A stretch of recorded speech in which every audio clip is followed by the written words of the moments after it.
Okay. So, ito na yung ating parcel. Yung ating order na hawakan ng yung ating pan. Yung kamay ni Bonbon pa. Handle grip. Dalawa po yan in order natin. Halagang kwan lang po yan, 114.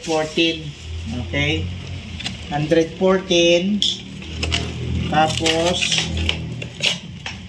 dalawa na po. Ayan.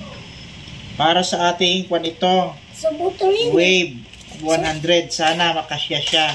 Sa motor yun Ayan. Sa motor yan Medyo matigas.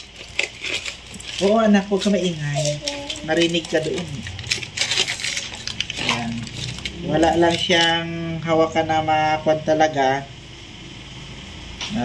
Pero okay na rin yan. Sana kasya. Ayan.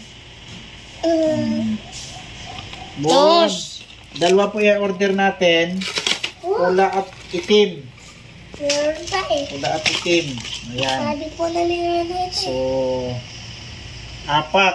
Okay na rin sa ganong halaga. At least ay may magamit na tayo kasi yung ating gamit ay yung ginagamit natin ay luma na at sira na. Ayan po siya oh. Ayan. 4 na. Halagang 114 lang oh. Sulit na. Saan ka pa yan? Oh. Diba? Ayos. Very good.